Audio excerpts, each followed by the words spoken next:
Welcome to another episode of the Work Hard, Play Hard podcast. My name is Rob Murgatroyd, and each week on this podcast, I talk to some of the most fascinating people on the planet in all areas of life, from mindset to fitness to spirituality and, of course, business. Look, I believe you deserve success in all the areas of your life, not only business. But before we get into today's show, you may want to join us on our next Work Hard, Play Hard experience. This year, we're going to be going to Mykonos and Marrakesh. In these experiences, I have hand-selected a group of high-performing business people who are seeking more balance, connection, and they want to celebrate their wins as a reward for the hard work that they put in. If you want someone to curate once-in-a-lifetime experiences and force you to play more, rush over to workhardplayhardexperience.com. Fill out an application so we can jump on a discovery call to see if this is a good fit for you. And remember, excuses are over. It's time to live. Influence is a huge currency of the day. And in many cases, I think the currency of influence is almost becoming more valuable than the currency of money. It's a big change in the world. You're almost always most powerfully positioned to serve the person you once were. You're most powerfully positioned to serve the person you once were because you know that pain. And this is why most personal brands fail. It's not because they don't have enough skill or that they don't have good ideas or that they don't know what to do. It's because they're doing too many different things. Hey everybody, and welcome to the Work Hard, Play Hard show. Today on the show is Rory Vaden. Rory is a business strategist who is doing things completely different than I've seen anybody doing in his space. In this episode, you're going to listen to Rory coach me directly on what we should do with the Work Hard, Play Hard brand and how to go all in on areas that are already making you money and not being all over the place doing courses and webinars like everybody else is doing. Everybody's chasing each other's tail. Oh, you're doing a webinar, I'm going to do a webinar. You're doing a course, I'm going to do a course.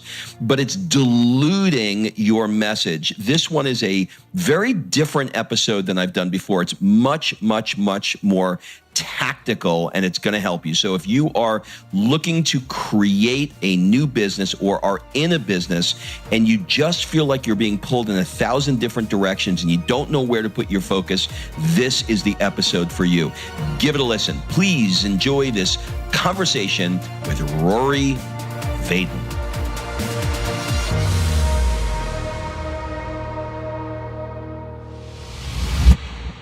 Rory, welcome to the show.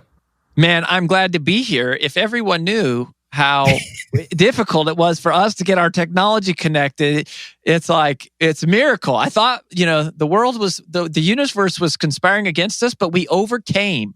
We overcame. Yeah, for all those people that listen to podcasts and think, oh, you just hit record and go. Yeah, no.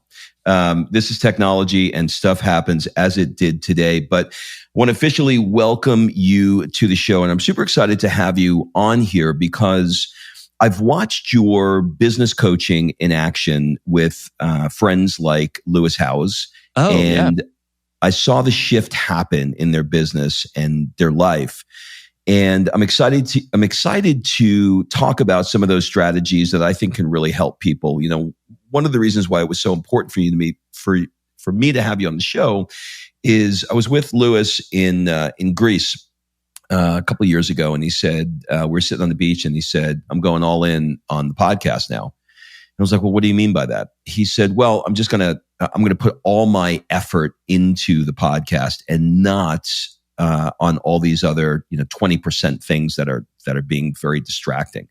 And honestly, I wasn't entirely sure what he meant until I watched it unfold. And then I realized that you were the architect behind all of that. So I'd love to talk about that in a little bit. But first, I'd like to talk about growing up in Boulder, Colorado in the 80s.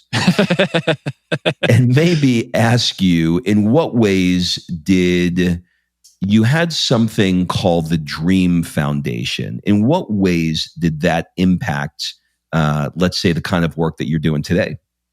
Yeah. So there was, so when I think about my childhood, right, usually when people think of Boulder, they think of like, hippies and tree huggers and, vegans and all that, which I am most of those things. But I don't think of my childhood so much as being in Boulder. I think of my childhood being poor. We moved like 14 times or something between when I was born and like second grade or first grade. And we moved a ton, living in apartments, people's basements, like just crazy stuff. I was raised by a single mom, and she had my brother when she was like 17, or was pregnant when she was 17. And she had me when she was 22. And then she was divorced from my biological father 6 months after I was born. So, 22-year-old single mom, no college education, 2 kids, like that was our life. And the I Have a Dream Foundation was in Boulder. And, I think it's funny. I know, Rob, no one's ever asked me that question about the I Have a Dream Foundation. And in terms of how that impacted my life, in terms of the way it's shaped today, is that honestly was probably the first, I guess, personal development, if you were to call it that, right? That's like a nonprofit group that like supports, whatever you want to say, underprivileged or, poor families. And, you go to these like retreats and conferences and like monthly meetings, and you get like a mentor and stuff. But I call that, like today I would call that's personal development. It was a group of people who were outside your family that said, look, anything is possible. Everyone who's accomplished something great is, most anybody is a human, like just a basic human with the same fears and worries and insecurities and the same, ability to develop potential. And that so much of it is about what you decide in your mind, who you're going to be. And of course now, 30 years later, I have been in personal development my whole life. My wife and I built an 8-figure coaching company that we exited a couple of years ago. I've written, 2 personal development books, and then our new company's got, Brand Builders Group, which is the stuff that we do, which sounds like you want to go that direction and talk about, which sounds great, is basically teaching personal brands how to build and monetize their message, helping mission-driven messengers grow their influence and their impact and their income. And all of that, it's funny, like no one's ever asked me that, but I would point that back to go, I Have a Dream Foundation was probably the first personal development event I went to. And I was fortunate to get exposed to that at such an early age. And all the way through high school, I was in student council. In college, I was in Senate. And then I got into network marketing company. And I was involved with direct sales for several years. And then and then started my own personal development company, and we grew that to 200 people and exited that. But even to this day, I would say I am very much a student first and a teacher second. I'm a reader first and a writer second. I'm a listener first, and now a Hall of Fame speaker second. And I've never thought about that connection. So thanks for that. Yeah, you're welcome. It's interesting how we hit these inflection points in our life and how things show up in our paths that make things happen. So when I saw that, it made me think, a lot of who he is today, I bet, was born out of that. So great. I'm glad that those pieces connected. If we fast forward a bit to your TED Talk on how to multiply time, sure. In essence, what was it, let's say, that you wanted people to come away with from that talk? What was the goal of that talk? Yeah, so the TED Talk actually was an extension of my second book. So my second book was called Procrastinate on Purpose, and we purposely designed our marketing strategy to release the TED Talk at the same time. And I know you didn't ask this question, but this is an interesting thing since we're like behind the scenes here. That is my single biggest marketing failure in history. It was not releasing the book and the TED Talk at the same time. That was genius. And it almost worked like huge. The mistake was that I called the TED Talk, for whatever reason, I called it How to Multiply Time, which is really what that body of work is about. It is how to literally create more time, not manage time, not prioritize, not be more efficient. We came up with a way to literally manufacture more time, which we can talk about if you want. And that was what the book was about. And we called the TED Talk How to Multiply Time, which is clear, powerful, direct. But I called the book, which I thought was brilliant. I was like, oh my gosh, Procrastinate on Purpose. This is the most brilliant title. Everyone will be like, what is that? I've never heard that. And that's exactly what happened. Everyone was so freaking confused by the book title that the book hasn't sold. I mean, we've sold like 30 or 40,000 copies or something, which is a lot, but nothing near my first book, Take the Stairs, which, sells lots and lots of copies, well over 100,000 copies at this point. And the pain is that the TED Talk has gone viral. So we did nothing to promote the TED Talk. Like, we just did the talk based on the book, called it How to Multiply Time, and it's got whatever, maybe like 3.5 million or views or something like that right now, I think. And we did all this work on the book. It called it Procrastinate on Purpose, and nobody even connected the two together. And so anyways, the short answer to your question is, I needed to solve a problem in my own life, which, by the way, is the source of almost everything that I have ever taught. Is I set out to solve a problem in my own life. I spend a couple years deconstructing and breaking that down and studying it. And then I typically realize that what has been said on how to do it is verbose. It's inefficient, and it could be communicated much clearer. And so then, I think that's what our team does, is we go, how could we boil this down and make this like more simple and straightforward? Yet the irony of having a non-simple and straightforward title of the book itself, which was the pain. So the answer to your question is, I wanted to teach people how to create more time in their life, because that's what I felt like I needed. And I think that's what everybody needs. Yeah, it's interesting. In listening to that, it makes me think of sort of a similar, I hate to use the word blunder, because in his case, it seems like everything he does is great. But Tim Ferriss wrote a book called The 4-Hour Chef. Yep. And the book had nothing to do with cooking and everything to do with learning. And it was so confusing for people, because they're like, "What? So is it teaching me cooking skills, or what is it?" And so it's, don't judge a book by its cover, but it does have some impact, huh? Huge. It's a huge impact. People do judge a book by its cover. And now, I think about Brand Builders Group, and like, we work with personal brands. And of course, people have, a lot of people hear about us because they go, "Oh, you worked with Lewis." And, like, we work with some bigger names, some guy from Shark Tank, a Time Magazine Woman of the Year, Rose McGowan. And, like, they hear some of the bigger people, like celebrities or whatever, that we work with. But that's like 3% of our client base. Most of our clients are either brand new beginner, or they're more like intermediate novice. And people judge it, like, personal branding matters, because whether you like it or not, people judge a book by its cover. And that failure of the title is all on me. Nobody else. I was the one, my publisher pushed against it. My wife was like, I'm not sure. Like, I was the one that was like, you don't understand. This is the most genius thing ever. And, anyways, all of us have a reputation, and some of it is fair and some of it is unfair, but we have one. And, influence is a huge currency of the day. And in many cases, I think the currency of influence is almost becoming more valuable than the currency of money. It's a big change in the world.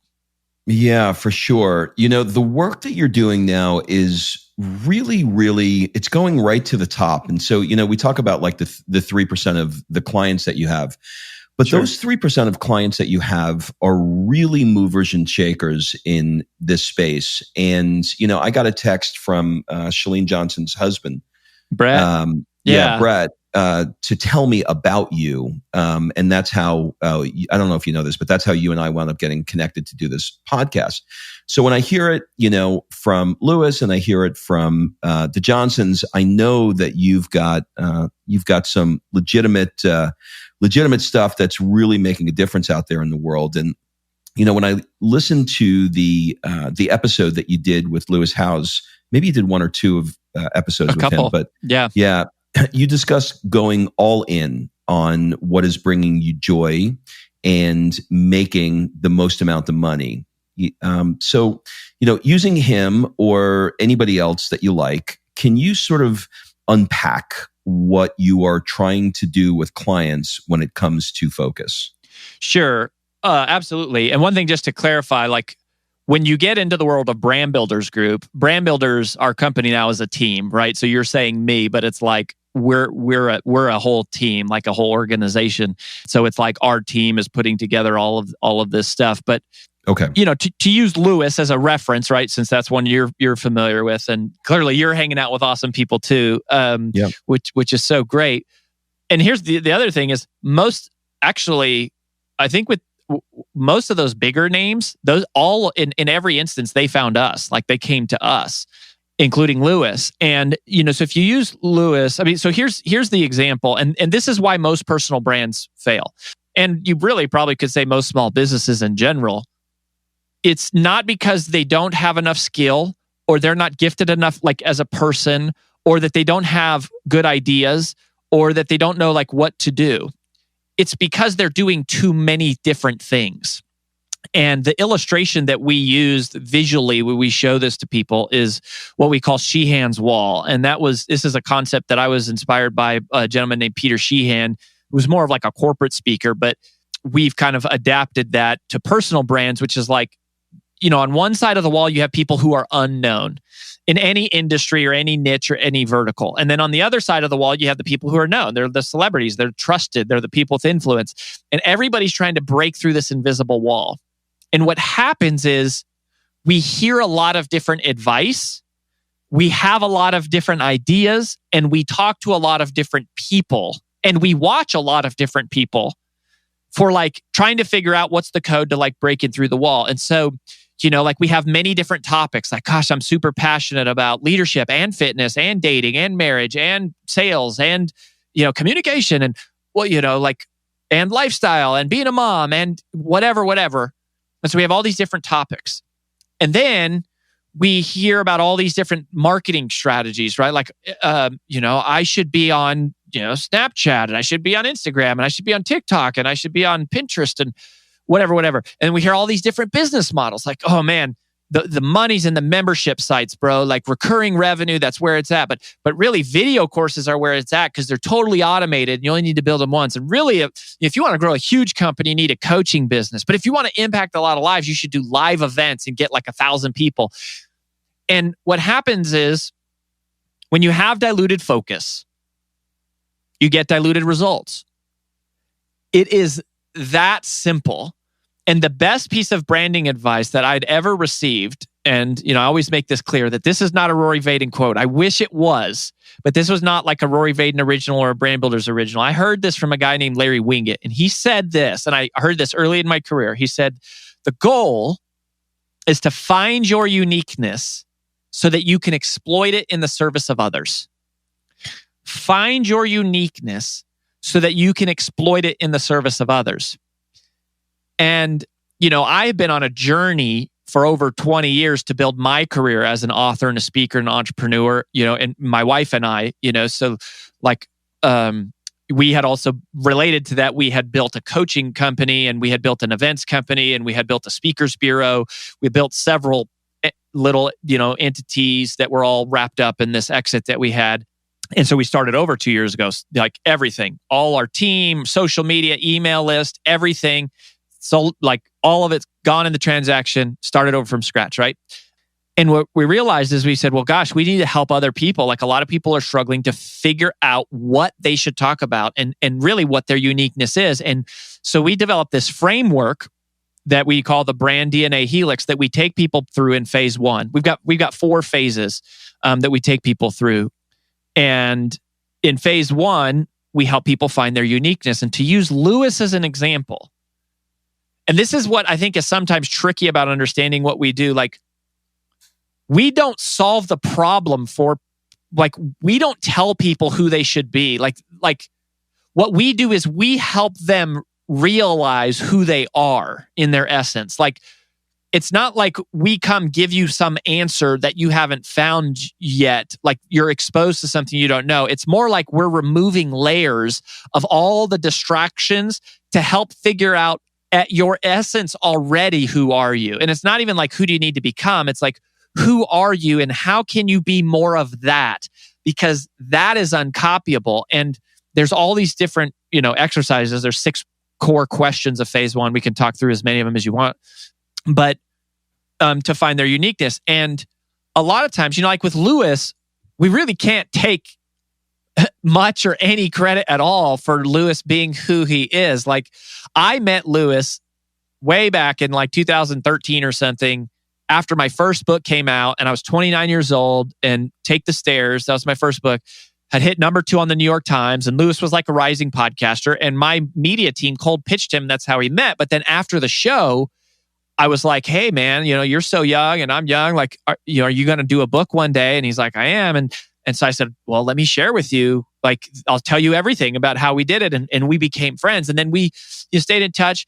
And then, it was a few years, like a couple years had gone by before we had even talked, or at least a year that we'd even talked. And he called me and he was like, dude, I don't know why. I know we haven't talked in a long time, but we have grown so much. And yet I feel completely overwhelmed. Like, I'm buried. I'm doing all these things that are draining my energy. I feel like I'm pulled in 1,000 directions. We have all this opportunity. People are coming to us constantly with things we can be doing. And I just feel like I need someone to help me set my strategy. And I feel like you're the guy. And at this point, Brand Builders didn't exist. So we had just left our last company. Lewis called us the day, like to the day. So he comes to Nashville and he comes to our house. Like, we were buddies, right? So he comes to our house. And we just helped him realize that, like, for him, podcasting at that time was ancillary. And people often think they're in one business and they're not. Like, people will think, oh, like, I'm a speaker, but the reality is all of their money comes from video courses. Or somebody will think, I'm an influencer, but they make, $10,000 a year selling the book, and really they make $250,000 a year running their business. And so we're going, why don't you, just because you have a personal brand doesn't mean you have to like launch a book and a video course. Why don't you do what Elon Musk does and Richard Branson does and Steve Jobs did, and use your personal brand to drive attention and awareness, or Sarah Blakely, to your company and already fuel, or if you have a network marketing business, use your personal brand to drive the network marketing business, the machine that's already there. And so with Lewis, the podcast was like basically like this, an ancillary thing.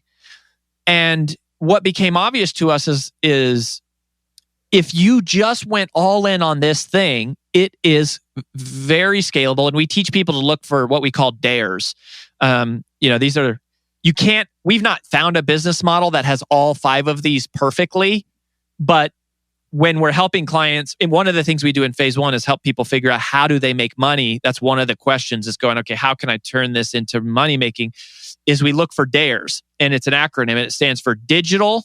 We're looking for things that are digital, automated, recurring, evergreen, and scalable. Digital, automated, recurring, evergreen, and scalable. Now, you can't have all of them because some of them work against each other. Like, recurring revenue typically works against evergreen. If people are going to continue to pay you for something, it's almost always because you're adding something new to the thing. So it's not evergreen, because evergreen means it never has to be updated. Like, video courses are more evergreen, but they're less recurring because people typically buy the course once. They're not going to pay for it again. And you have to come up with a new course if you want to serve them again. But so with Lewis, he had like 30 million downloads at the time. And this is not even 2 years ago. But from that day, like, so he went, I think he started the podcast maybe like 2011, 2012, maybe 2009. Like, I don't know. Do you know, Rob, when he started it? I don't remember. It was like we've been friends 15 years, so it all blurs together. I've been friends since he's been on his sister's couch, so it's all one big. I love this. I love that. So whenever it was, like his whole story, he's on the couch, and Matt. A lot of people don't know Matt. Like, Matt is Lewis's right-hand man, and Matt is amazing. Like, he's a great guy, genius, solid dude, like one of the best dudes ever. And such is the true story of all success, right? Like there's always amazing people beyond the ones that you typically see. And so, Matt was here and it was like, gosh, like we've almost gotten 30 million downloads by accident. It's not by accident, but it's like kind of by accident. But it's like all of our time and energy and attention is like learning all these new things that, funnels and membership sites and like all these things that everyone else is doing, because it's sort of like they feel like you have to. And we said, well, what would happen if you just went all in on the one thing that you already have natural traction with? And, they just crossed 200 million downloads. So they went from whatever, like 2000, let's call it 2010. I think that's about right. From 2010 to 2018, from 0 to 30 million.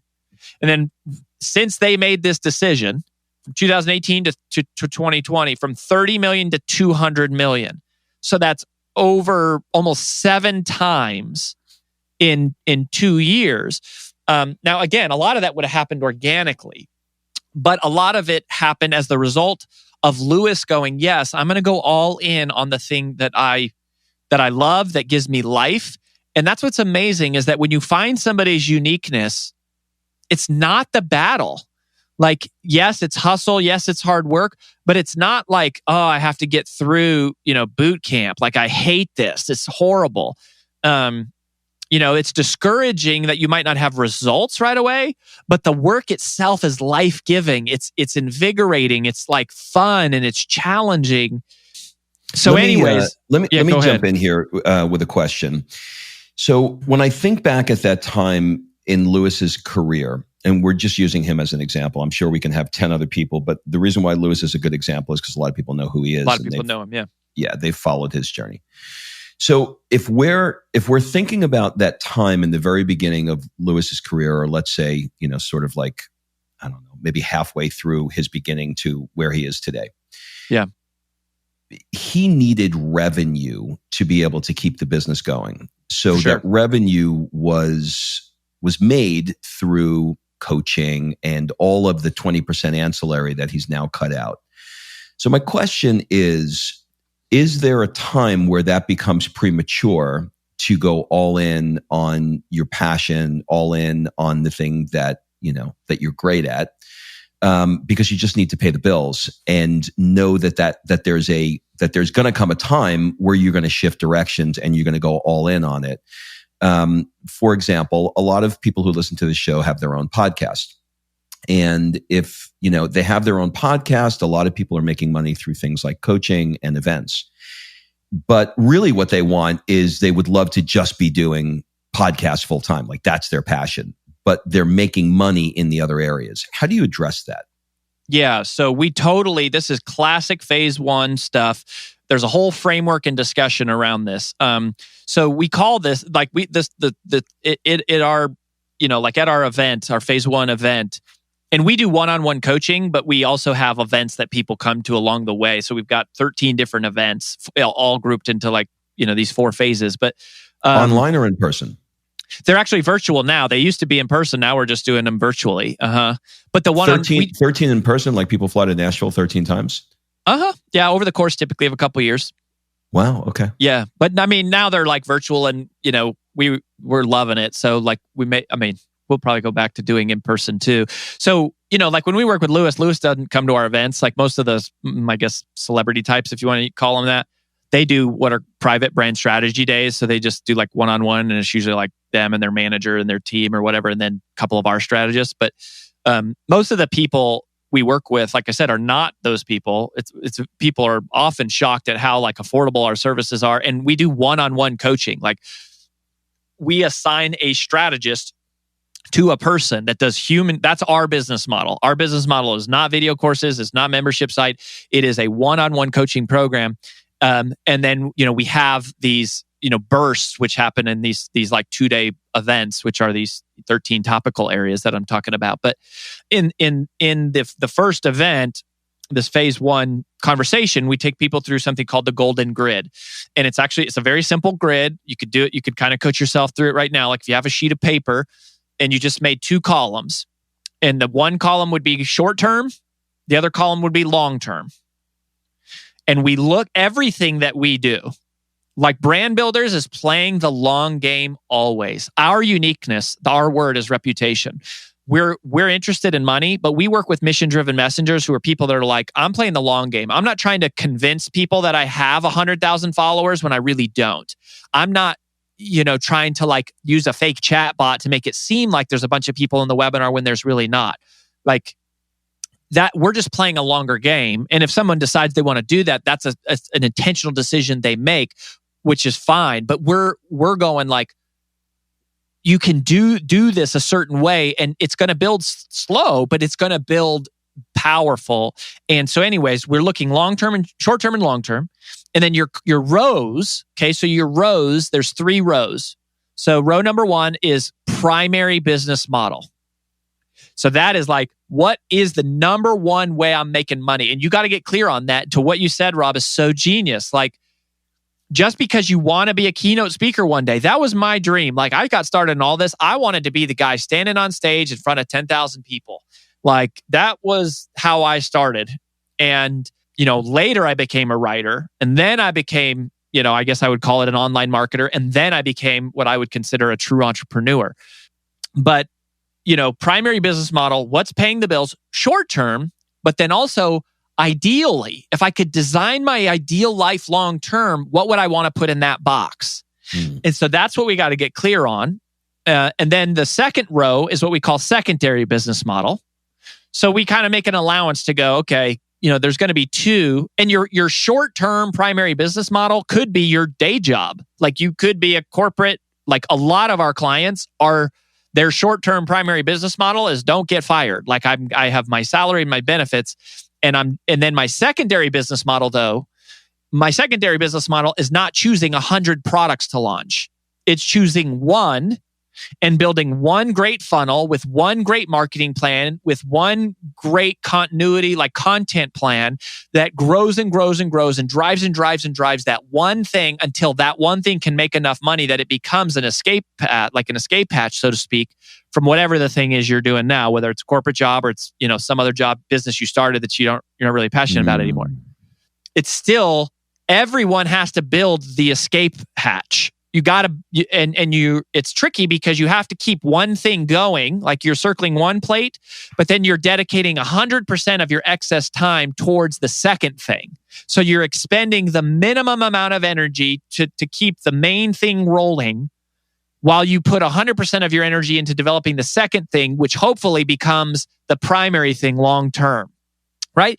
This is simple stuff, but unless you've had someone think through it, and we've walked through over 20 years of pain of doing this the wrong way, and we lost a lot of money and made some money and helped some people make some money, and like a lot of heartbreak, but super simple. And then we have a third row, which is ancillary revenue streams, which we created a little bit begrudgingly because some people just have so many ideas. Like, I want to have t-shirts and I want to have shoes and, I want to have whatever. It's like, fine, throw it down there. But it's like, we're not putting focus on it. Like, if it happens, it happens. Oh, and one day we'll do it, procrastinate on purpose, right? Like, one day when our primary business model is so dialed in and our team is scaling and we have infrastructure and I'm making real income, then I can go invest in the passion projects and do every little passion project I want. But the way you break through Sheehan's wall is not by doing 100 things. It's by doing one thing and becoming known for one thing. And that is how you break through the wall. Once you're on the other side of that wall, you can do whatever you want. Like, Gary Vaynerchuk can talk about whatever the hell he wants. He's 8 million followers. Like, he's like the biggest celebrity there is. But in the beginning, he talked about one thing, wine, on one outlet, YouTube. And that was how he broke through the wall, on that one thing. Like Gordon Ramsay, like these people, they were a chef. The Rock was a wrestler. Ellen was a comedian. Like, people broke through being the best in the world at one thing. And that's a big part of what phase 1 is helping you. And we ask you the question, and we take you through this process of going, what can you legitimately become one of the best in the world at? What do you know better than anyone else because you've walked the road? And another thing that we answer in phase 1, Rob, is who? Like, who should you be addressing? And one of the things that we've learned over the last couple of years is we now know you're almost always most powerfully positioned to serve the person you once were. You're most powerfully positioned to serve the person you once were because you know that pain, right? Like if you want to be a speaker or an author or like an online marketer, I know what it feels like to sit in an audience and go, I want to be on that stage. Like I know what it's like to walk through the airport and go, I want to see my book there one day. I know what it's like to look at, hear people talking about funnels and being like, what the hell is all this? And like, how do you tie all this together? And what are the actual words that I have? Why can't someone just tell me what are the words I need to put on the page to get someone to buy? Like, why is this so complicated? So you have that. You have walked through something. And your uniqueness lives at the intersection of who you were designed to be and who the world needs you to be. Your uniqueness lives at that intersection of who you were designed to be and who the world needs you to be. Your uniqueness also lives at the intersection of who you have been and who you feel called to be. So like these are concepts we train our strategists on in terms of like helping them help clients zero in, is going like, there is a through line to everything that you have ever done, everything you've done in your life, like every person you dated, every job you took, every success you had, every failure you had. There is some consistent pattern and through line and problem that you've been wrestling with or problems, but we're going to find the one. And part of how we're going to hone in on it is we're going to also look at, what do you see for yourself in the future? How do you feel yourself being pulled? Lewis, to use that example again, Lewis loves interviewing. He loves it. You know what Lewis doesn't love? I don't think he would mind me sharing this. He doesn't love teaching.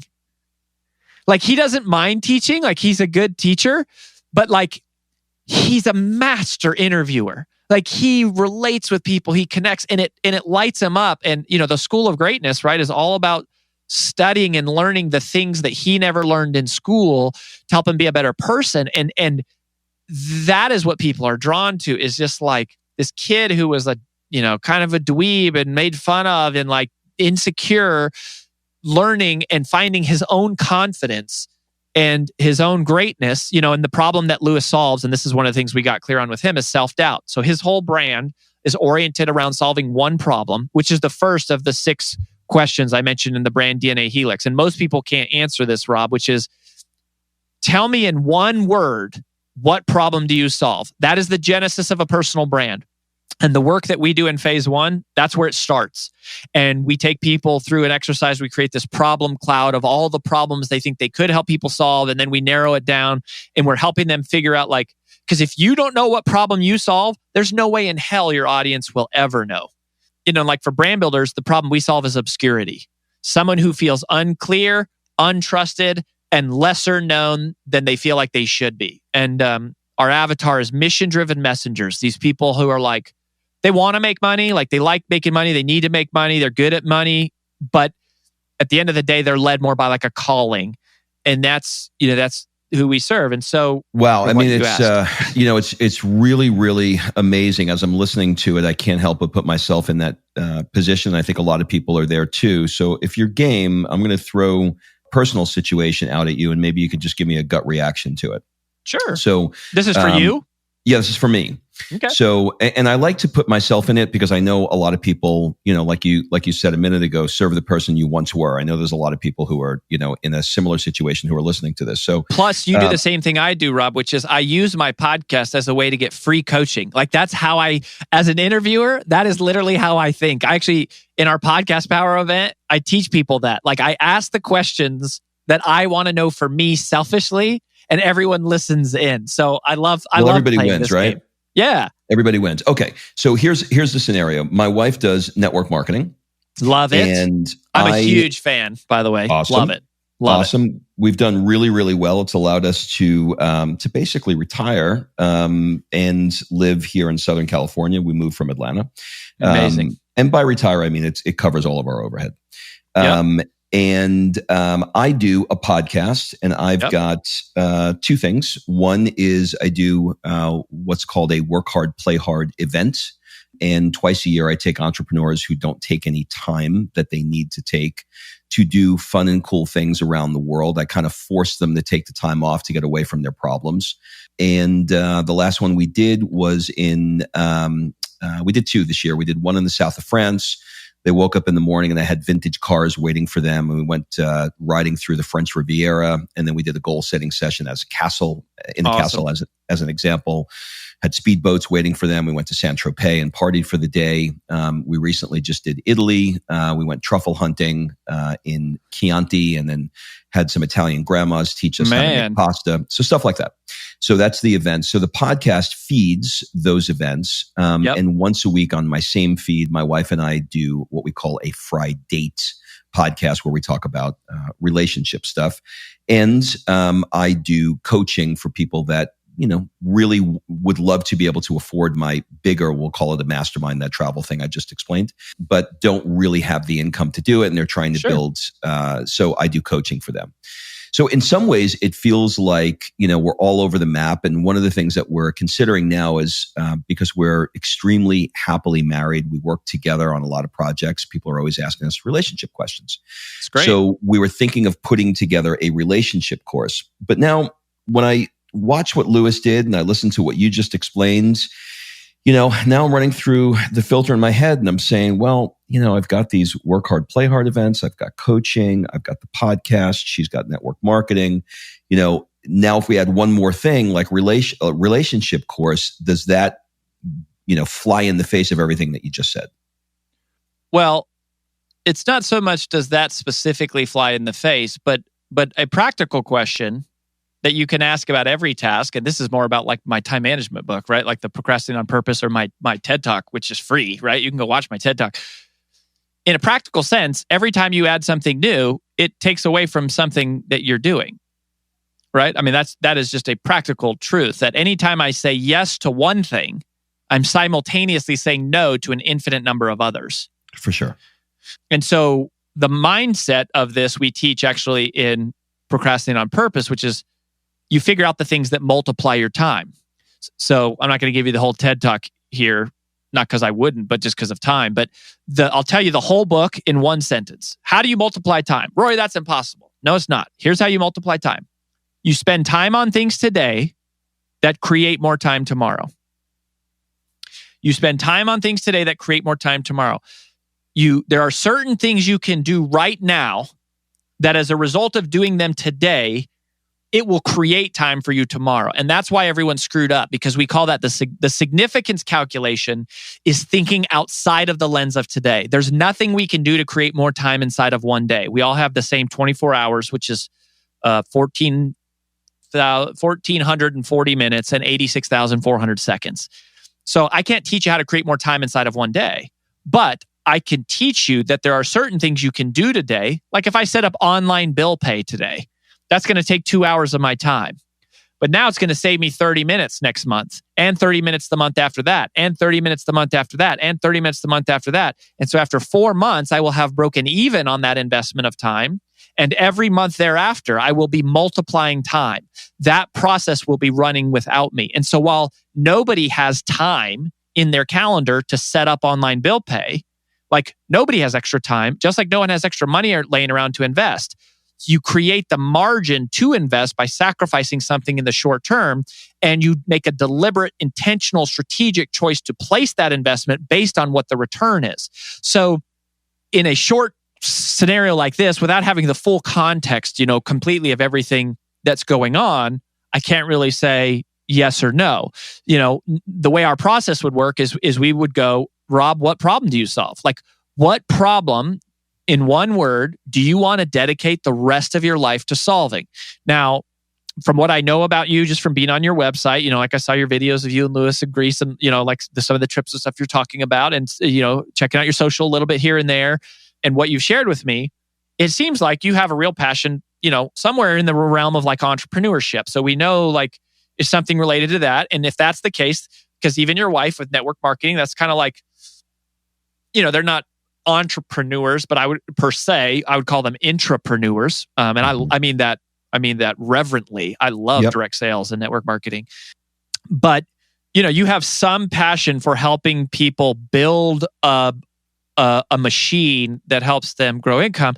And so what's the inverse of that, right? Like, where does that passion stem from? So there's some work that would have to be done there. And then you go, well, does the marriage thing fit into that? Yes or no? And the answer is, it probably most definitely could. And if you're going to do it, you would want to make sure that it does. Like, whatever you do, once you're clear about your uniqueness, it gives you a lens for which to talk about the entire world.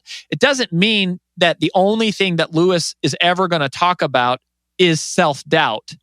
But it means that everything that he talks about is through the lens of self-doubt. So if he's interviewing a politician, he's diving into their insecurities. If you're talking to an athlete or he's talking to an actor, right? That is what he's doing. Now, to the listener, you don't see that. You don't have any idea about that. But once you're clear on your uniqueness, it's like, that is why he's interviewing all these people from a bunch of seemingly random, like it's one day it's Mike Tyson, the next day it's Kevin Hart, and the next day it's, whoever. But the story is the same. It's the story of overcoming self-doubt to achieve greatness. And his uniqueness is greatness. And so we're on a specific, mission with his brand to dominate that word and term and concept of greatness, which he's already been doing subconsciously. Like, a lot of that had nothing to do with us. It was more of us showing up and going, hey, did you notice this is what you're doing? And it's like, oh my gosh, that's what I'm doing. So with you, Rob, the question is, how does it fit into the story? Like, and not in just the story, like your marketing story, how does it fit into the story of your life? So, I mentioned earlier, one of the 6 questions of the brand DNA Helix in phase 1. So the first question is what problem you solve, and you create a list of those. The second question is, what are you passionate about? And we do a whole inventory of like the things that you're super passionate about. Because there's some things, like I'm really good at spreadsheets. I could solve that problem. I could make a living teaching people how to do spreadsheets, but I'm not super passionate about it. And when we say passion, you don't want to just look at like what gives you like butterflies and rainbows. You want to look at like what pisses you off, what makes you mad, like what breaks your heart, what makes you sad. These are some of the deeper questions that like we train our strategists to ask to where we go, there's the connection. Now the marriage thing makes sense somehow. Or what happens is, as you get clearer on it, you go, no, it doesn't make sense.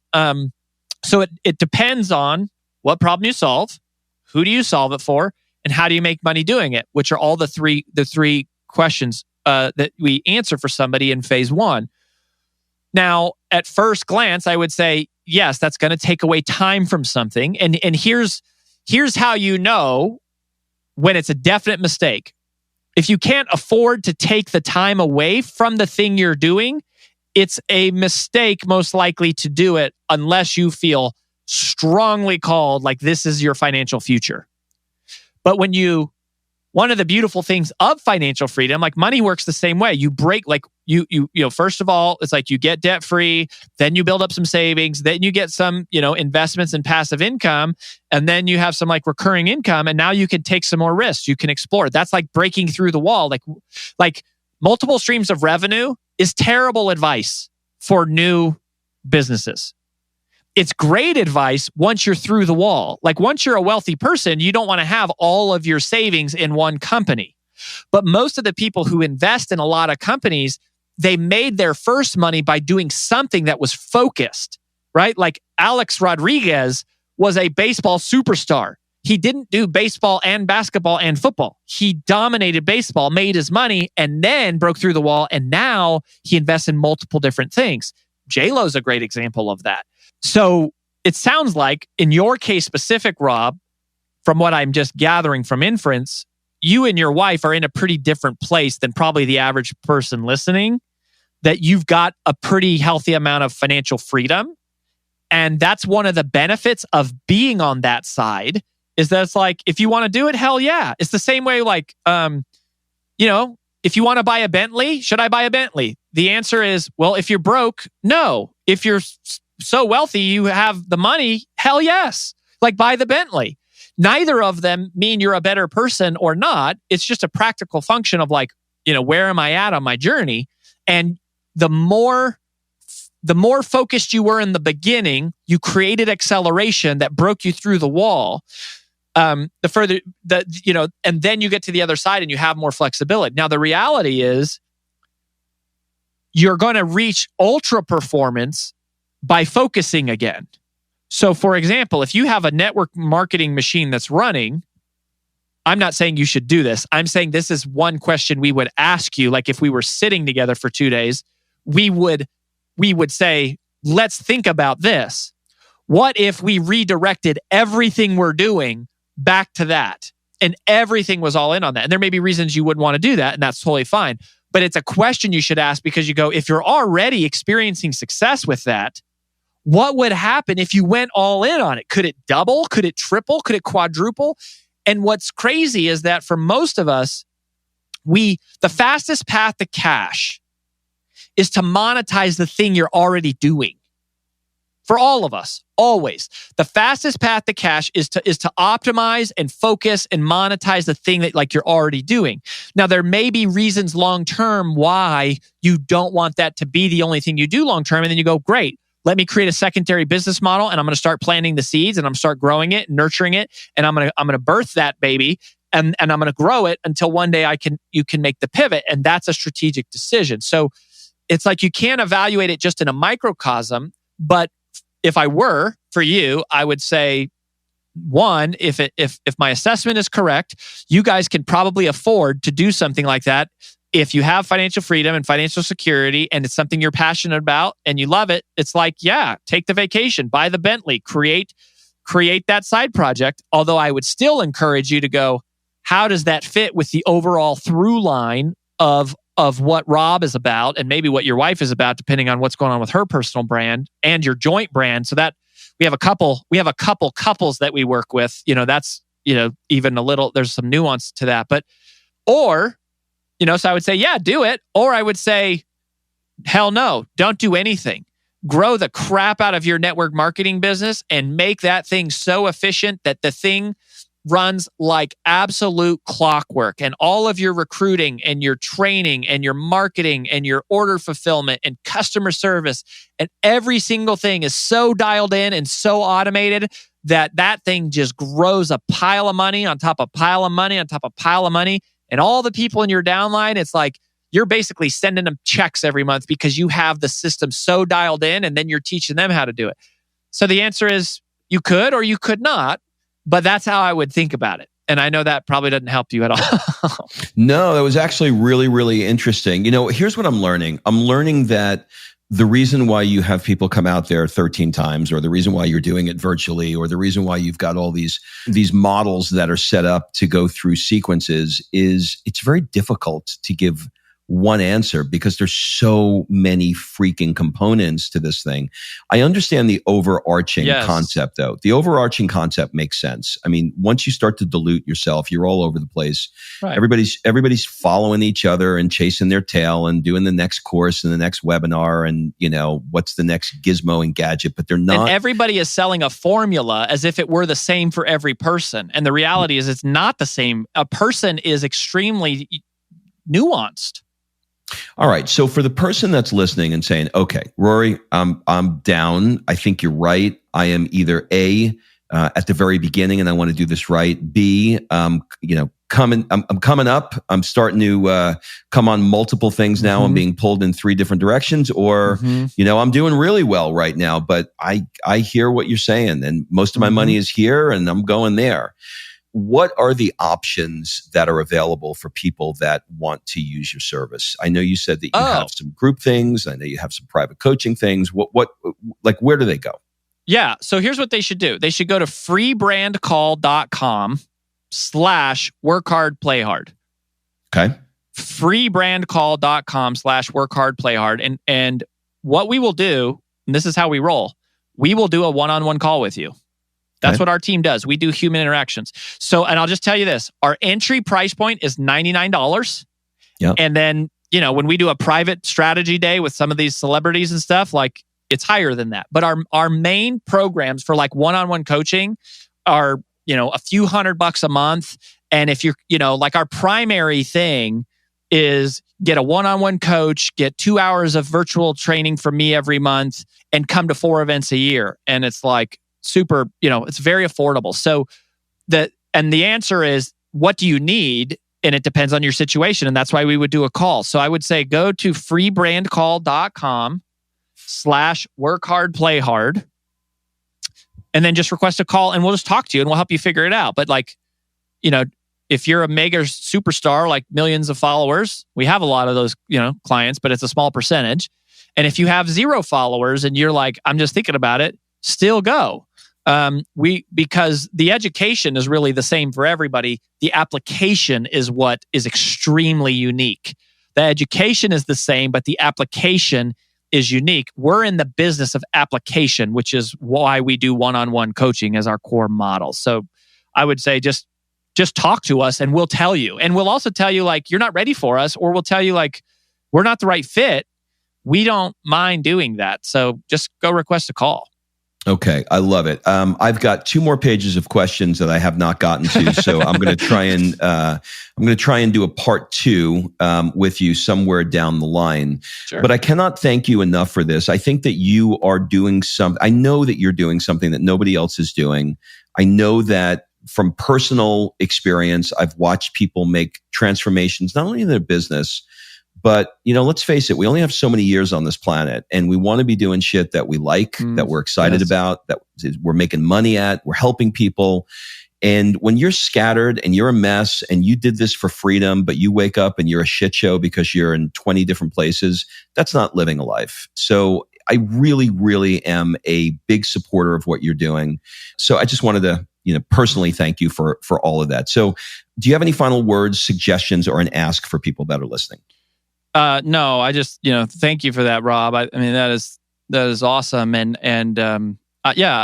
would just say, check out freebrandcall.com/workhardplayhard if you want to continue the conversation. Of course, I'm online and stuff. You can go find me. But I guess the last little thing I would just leave people with, and this is something I've gotten clearer and clearer on as Brand Builders Group has grown and starting to scale again, is that usually the reason why people don't request a call or they don't consider this, the idea of taking the mission, the calling in their heart seriously, is because they think it's usually some form of insecurity or self-doubt. Well, there already is a Tony Robbins, or there already is a Brene Brown, or there already is a Simon Sinek. How am I going to compete with these guys? Or they'll say, they'll be like, well, I don't know the technology, right? I don't know what mic to use for a podcast. I don't know what marketing automation software. I don't know how to code a website. I've never written sales copy.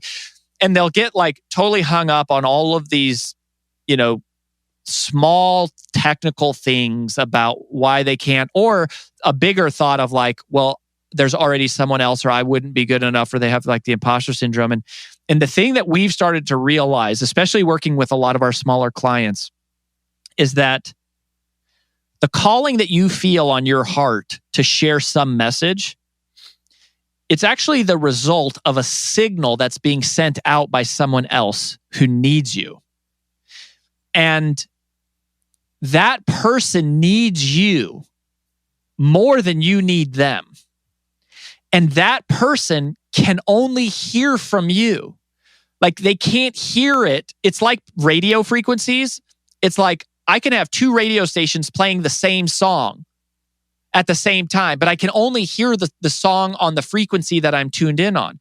Some people cannot listen to Tony Robbins or Oprah or Brene Brown or Simon Sinek. There are certain people that either won't listen to them or won't ever be exposed to them, but they will be exposed to you. And you can make a great living without having millions and millions of followers. You can make millions of dollars without millions of followers. My wife said that on one of our podcast recaps recently, and I was like, that's so true.